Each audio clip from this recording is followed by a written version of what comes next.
dutifully pushed on and kept looking. To my surprise, there was more. When we all returned, she asked us to look at our list and circle the most penetrating, moving, and personal, helpful insight. And then she asked us a question. How many of you discovered your best insight in the first 5 minutes? Raise your hands. No hands. How many after 10 minutes? 1 or 2 hands. 15? More. 20? A large number now raised their hands. 25? Many of us now raised our hands, smiling and shaking our heads.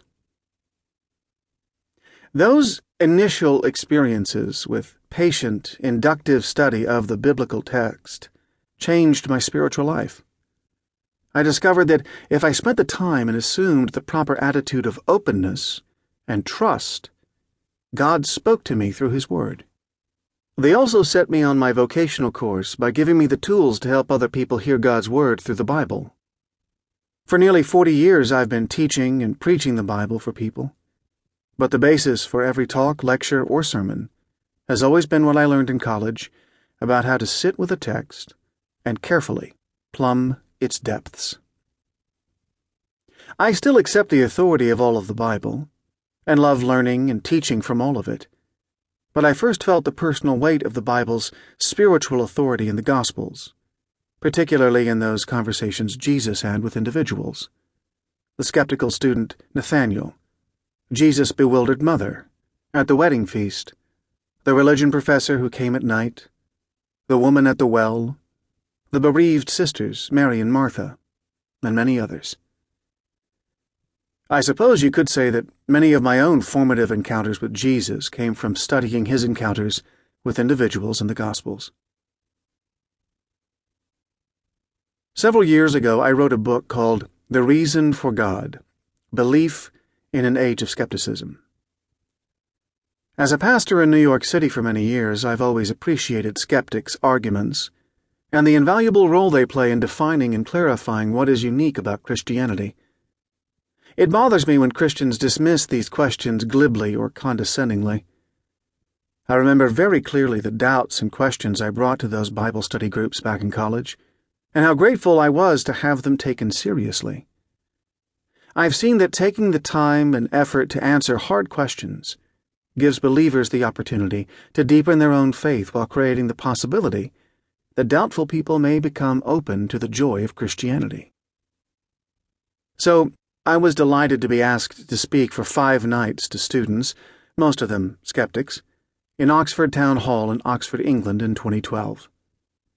We agreed that I would explore encounters that individuals had with Jesus Christ in the Gospel of John. I felt this was a good choice for the setting because the accounts of these encounters reveal the core teachings and personality of Jesus in a particularly compelling way, as I had discovered personally so many years before.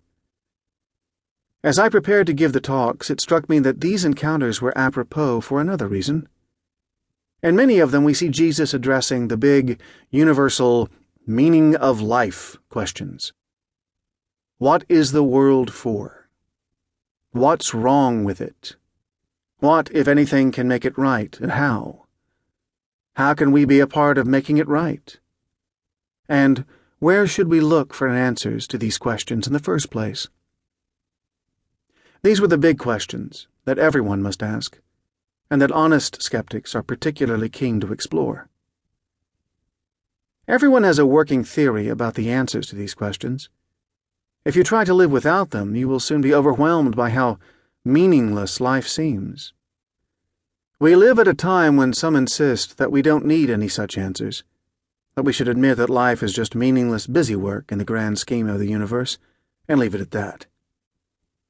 While you are alive, they say, just try to enjoy yourself as much as you can, and when you are dead, you won't be around to worry about it.